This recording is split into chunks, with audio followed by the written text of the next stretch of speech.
I should have never agreed to that stupid bet. I mean, who bets on a card game with their sister's best friend while she's staying over for the weekend? Especially when the stakes are whatever the winner says goes. But I was feeling overconfident, cocky even. Emma, the girl in question, was teasing me all night, calling me little brother, rolling her eyes at my jokes, tossing her silky brown hair like she owned the place. I thought beating her in poker would finally shut her up. Instead, I lost. Horribly. And that smirk she gave me when she laid her final hand down still haunts me. I remember the way she leaned across the table, tapping a perfectly manicured finger against my nose. "I hope you're good at keeping promises," she whispered, her voice low and dripping with something I couldn't quite name. Gulp. "Yeah, guess so. What do you want?" That's when she said it. "I want to give you a makeover." I laughed at first. I genuinely thought she was kidding. She wasn't. And that's how I found myself in my sister's room, the door locked, standing there awkwardly in a pink tank top and the tiniest denim shorts I'd ever seen. My knees felt weak. The air smelled like her fruity perfume, and my face burned as Emma circled me, eyeing me like I was a blank canvas she couldn't wait to paint.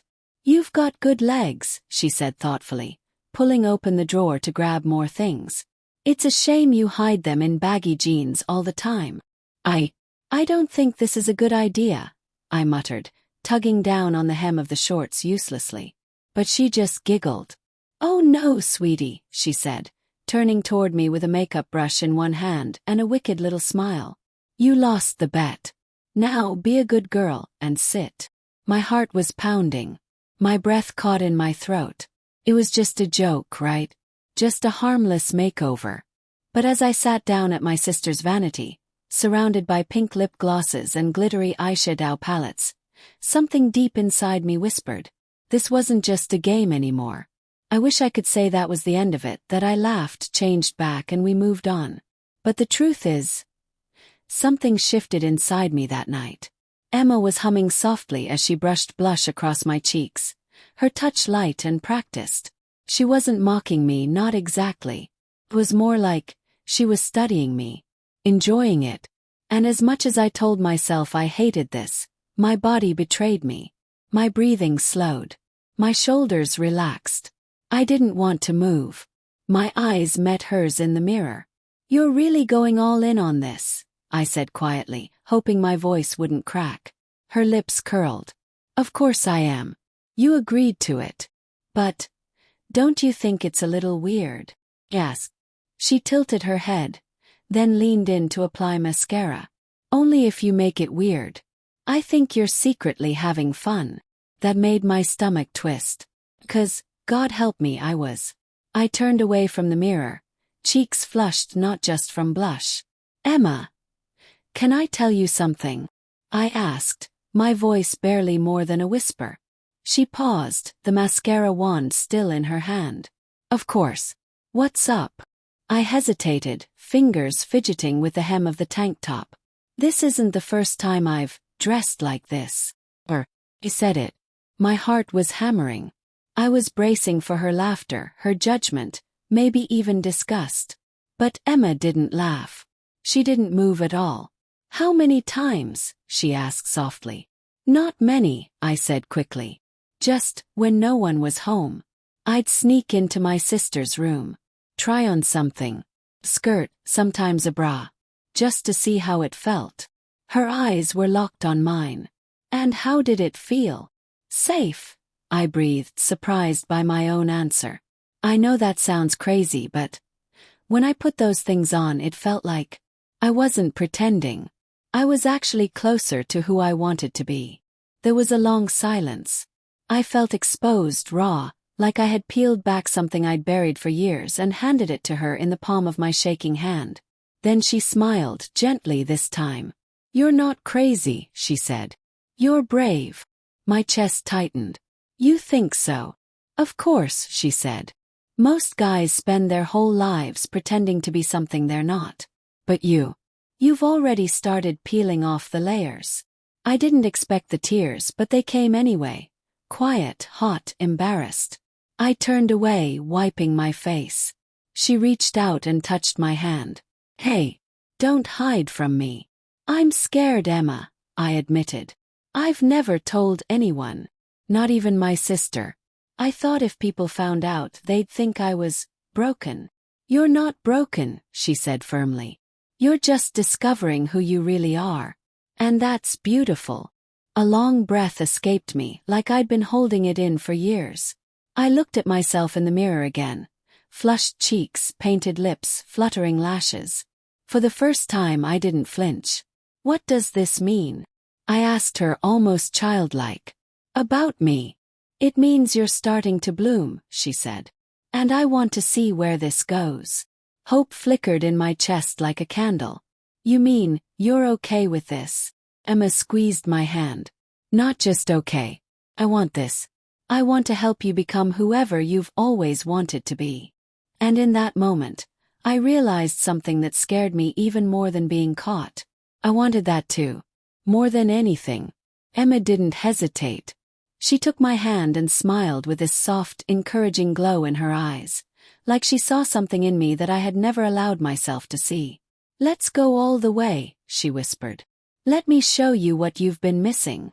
I swallowed hard, my heart beating louder than my thoughts. Oh, all the way. She nodded. Tonight, you're not just trying on clothes. You're becoming someone. Someone you've kept hidden. I didn't know how to respond, so I just nodded. It felt like I was stepping off a cliff, but for the first time the fall didn't feel scary. Felt right. Emma stood, walked over to my sister's closet, and began flipping through hangers with practiced ease. We need something more special than a tank top and shorts, she murmured. Something that feels true. I watched her mesmerized as she pulled out a soft lavender dress, silky, sleeveless, with a flowing skirt that shimmered faintly in the light. My breath caught. It was beautiful, delicate. Try this, she said, holding it out. I think it suits your energy. I took it with trembling hands. The fabric was cool and light between my fingers, almost floating. It's gorgeous, I whispered. She smiled. So are you. Go on, change in the bathroom. I'll get everything else ready. Closing the door behind me, I slowly undressed, folding the boy clothes into a corner like I was shedding a part of myself I no longer needed. Then, carefully, I stepped into the dress. Slid down my body like liquid moonlight. The soft lining hugged my frame, and the gentle swish of the skirt against my legs made me shiver. When I looked at myself in the mirror, my breath caught.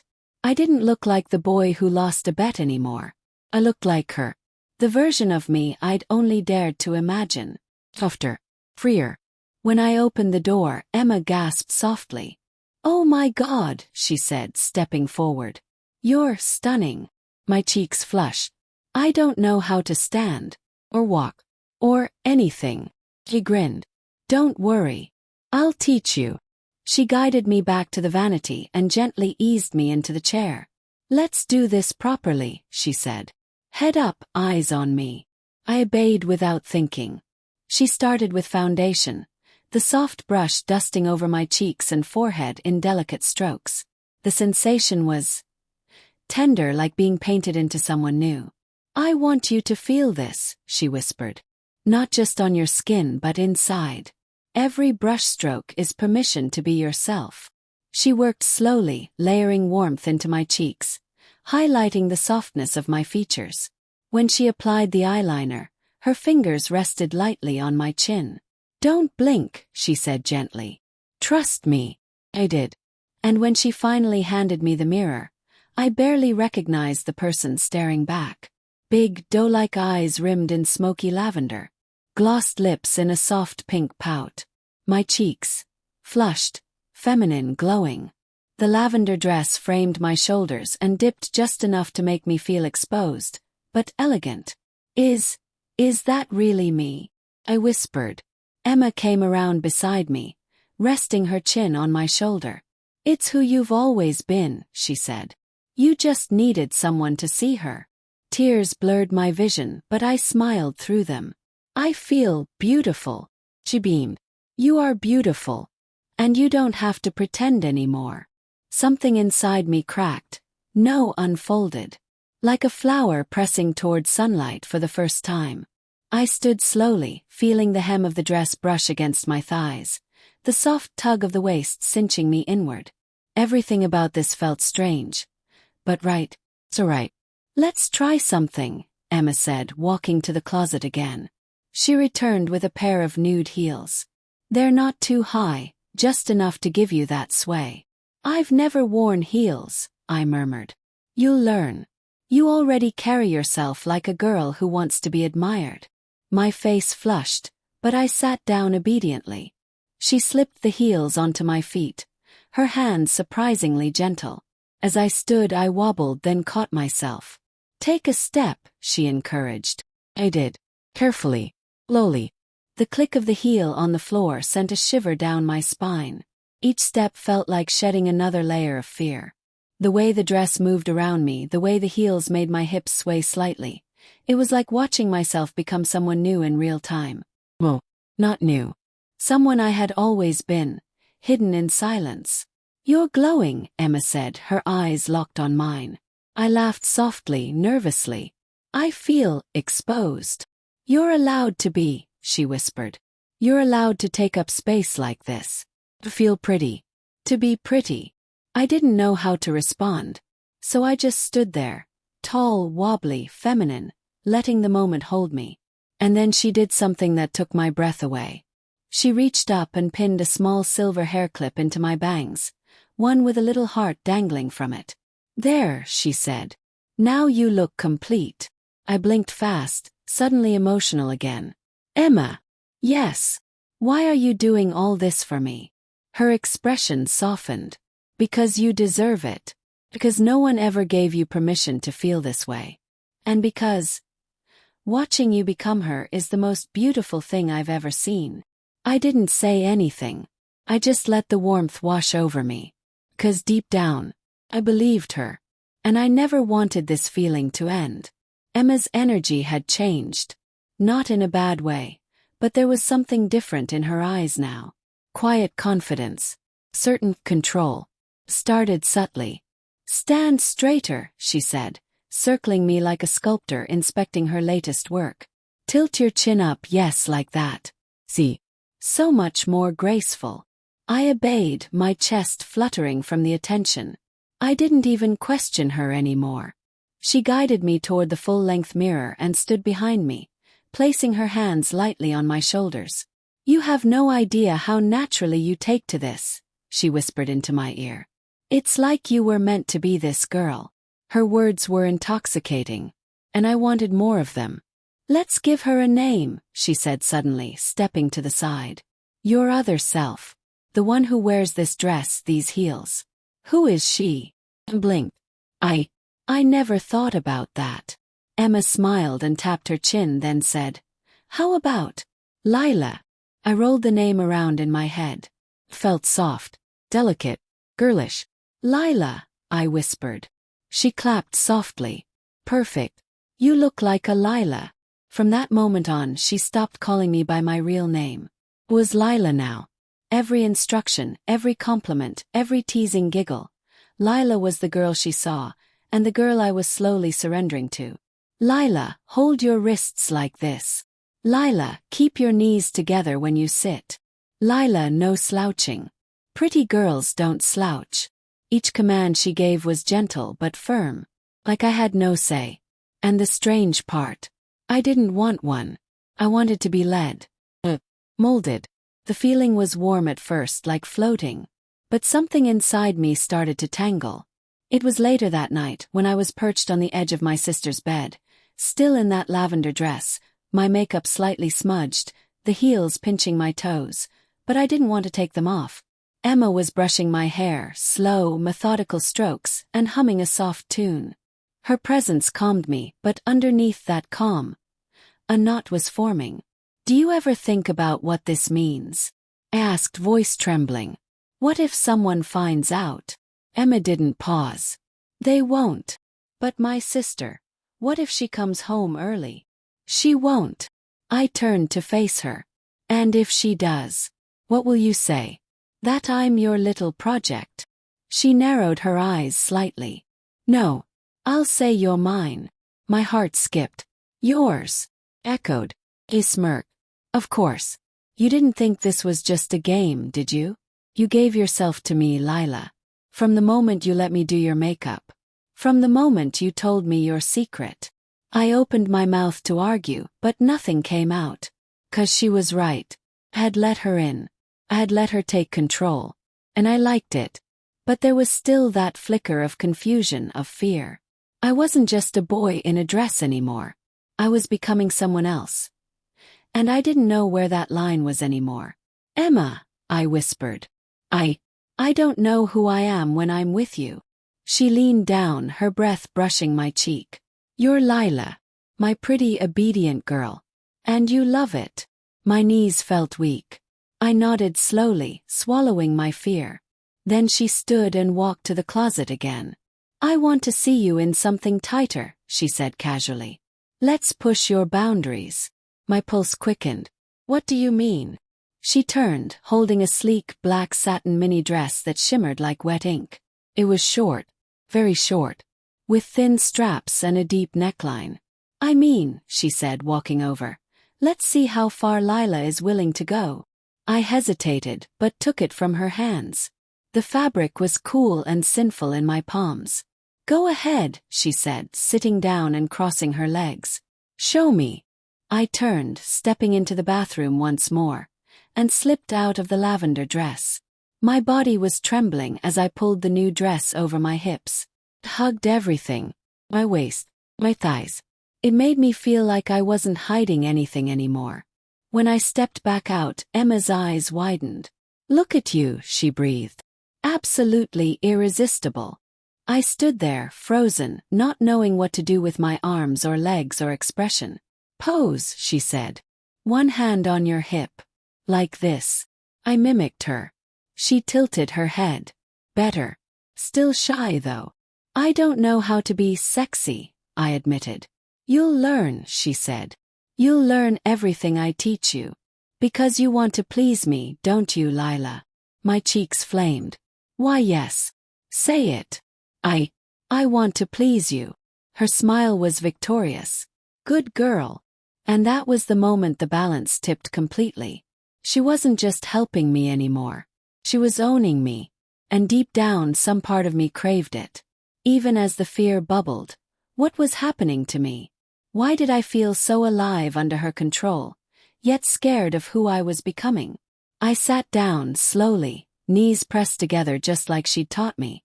Emma, I said, voice trembling, is this just for fun? Or, do you see me differently now? Her expression softened, for a moment. Then something almost playful, teasing, flickered across her lips. I see you clearly now, she said. And I'm not sure I can go back to pretending you're just my friend's little brother. My stomach twisted. I wasn't sure if she meant that in a good way or a dangerous one. She leaned closer and whispered, You've been such a good girl for me, Lila. But good girls don't get to decide anymore. They follow. They obey. And trust me. I have so many plans for you. The power in her voice shook me to my core. I didn't know what I was agreeing to anymore. But I nodded anyway. Because I couldn't bear the thought of saying no. I should have known something was off when Emma checked her phone for the 5th time and smirked to herself. We were still in my sister's room. I was perched on the edge of the vanity stool, dressed in that skin-tight black satin mini dress, legs crossed like she taught me, heels still aching against my soles. My lips were freshly glossed again because Emma said, pretty girls always keep their lips shiny, and my hair was pinned into soft waves. I should have felt like a joke. But I didn't. Felt like someone. That made what happened next feel all the more terrifying. There was a knock at the front door. Froze. My entire body went cold. Emma turned to me, casual as ever. That'll be Chloe. Chloe. I repeated, voice cracking. Who's Chloe? She smiled, coy and dangerous. My roommate. She came early. I told her she could meet you. My stomach dropped. You what? She's cool.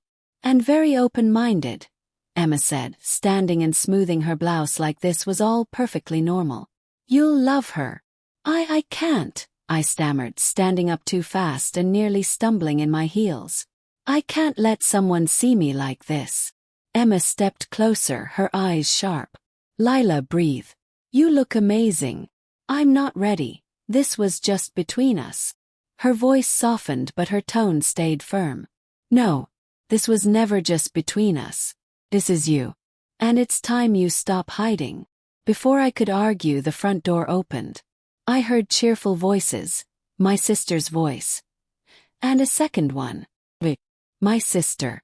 Emma's eyes widened slightly, just for a second, and I knew something had gone wrong.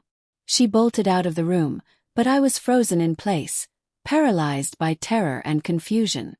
Footsteps pounded up the stairs. And then my sister walked in. And behind her, Chloe. All three girls stopped in the doorway. I wanted to die. I was standing there, fully feminized.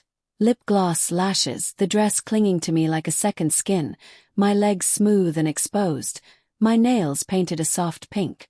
For a full 5 seconds no one said anything. Then Emma, cool as ever, broke the silence. Hey, you're early, she said to my sister. And, perfect timing actually. My sister blinked at me, then looked to Emma. Is that my dress? Emma grinned. Technically, yes. But doesn't Lila wear it better? My sister's eyebrows flew up. Lila. I felt tears stinging my eyes. I didn't mean for you to see. Chloe, meanwhile, stepped forward, her expression unreadable. Wow, she murmured. You're beautiful. That caught me off guard. What? You have a very feminine energy, she said simply, as if this were the most natural thing in the world. I didn't know what to say. I felt like I was standing on the edge of a cliff, naked, exposed. Emma, my sister said, folding her arms. You're going to explain all of this. Emma smiled. Sure. But maybe let Lila speak for herself. Everyone looked at me. I wanted to vanish. But Emma moved behind me, placing her hands gently on my shoulders, grounding me. Tell them, she whispered. Tell them who you are. I shook my head, choking on my breath. And yet, the words came anyway. I like dressing this way, I whispered. I don't know exactly what it means yet. But when I'm like this, when I'm her, I feel real. There was silence again. Then, surprisingly, Chloe smiled. That's kind of hot. My sister looked between Emma and me. So this was your idea? Emma shrugged. No. This was her idea. Lila's always been here. She just needed a push. My sister stared at me a moment longer, then shook her head. I can't even deal with this right now, she muttered, walking out of the room. And then there were three. Emma turned to Chloe. Would you like to help Lila with her walk? Chloe grinned. Absolutely. Wait, what? I stammered. Emma leaned in and whispered. You want to be accepted? Then own it. Be her. Don't hide. Show her off. Before I could process, Chloe took my hand and led me gently into the hallway. Come on, sweetheart. Let's see that pretty little strut. Could barely breathe. But I walked down the hallway, clicking awkwardly in my heels, the satin dress hugging every curve Emma had crafted for me, my heart pounding like a drum. Slower, Chloe said. Hips loose. There, like that. Smile, Emma added. Don't look scared. You're the fantasy. Somewhere between humiliation and ecstasy, I found something else. Acceptance. I wasn't being mocked. I was being celebrated. When we reached the end of the hallway, Chloe gently turned me to face a mirror mounted on the wall. Gasp. I didn't look like a boy in a dress anymore. I looked like Lila. A trembling, glossy-lipped, soft-eyed girl on the edge of surrender. Emma stepped behind me, resting her hands on my waist. Now you see it, she whispered. I nodded slowly. I do. And yet, I still felt a twinge of guilt, of fear. My sister had walked away. I'd crossed a line I couldn't uncross. I was no longer pretending. I was becoming someone new. Someone softer. Someone theirs. Good girl, Emma said softly. Then she turned to Chloe. Let's show her what comes next. My breath caught. What do you mean? Yes. Emma only smiled. And that's when Chloe reached into her bag and pulled out a collar. A soft, pink one with a tiny silver bell. My heart stopped. Emma whispered into my ear, "Are you ready to belong to someone, Lila?" I didn't answer. But I didn't run either. 'Cause deep inside, I wanted to say yes. I stared at the collar in Chloe's hand as if it were glowing. The pale pink leather shimmered under the soft hallway light. The little silver bell at the front swayed gently, catching glints of gold from the setting sun peeking through the hallway window. It looked delicate, but in my heart it felt heavy. Final. Emma's voice was a whisper behind me. "It's not just a prop, Lila. It's a choice." My lips parted, but no words came out. Choice had been a game. A silly bet. Chance to tease me. Dress me up. Humiliate me a little. But somewhere along the way it turned into something real, for all of us. And now, standing here in full makeup, satin clinging to my body, high heels aching with every breath I took, I was being asked something I never expected. Not, "Do you want to stop?" but, "Are you ready to belong?" I looked down at my hands. Still trembling, still dainty in their painted nails and soft bracelets Emma had clasped around my wrists like bangles of identity. I managed to say, but the words dried up in my throat. Emma stepped beside me, lifting her phone. I blinked as the screen lit up. "Let's make it official," she said softly, tapping open her camera. "Wait, what are you doing?" gasped.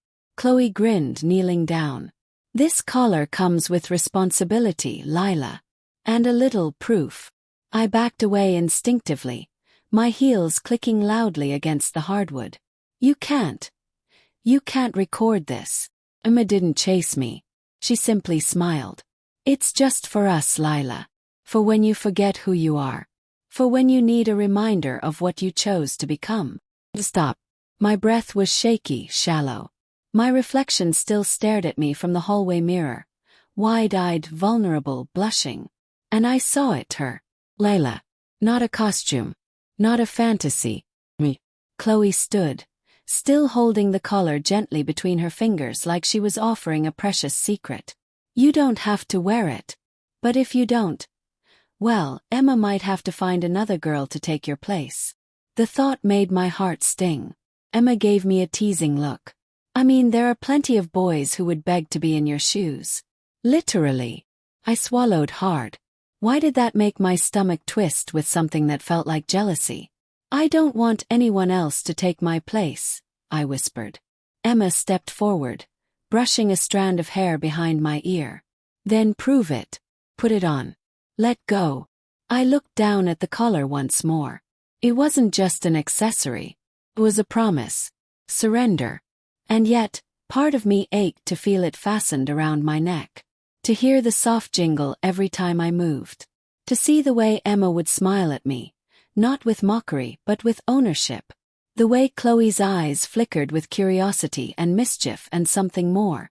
But what about my sister? What about the life I had before this night? Was I really ready to give that all up? Emma leaned in close, her lips just near my ear. "You can take off the dress, wipe off the makeup, pretend this never happened." My eyes flicked up, hopeful for just a second. "But Lila will still be in there," she whispered. "Waiting, watching, wanting. And she'll cry every night you deny her." That broke something in me. Tears welled up again, not from fear this time but from knowing she was right. "Time's ticking," Chloe said sweetly, tapping the bell with her fingertip. I took a step forward, then another, and finally I stood in front of her.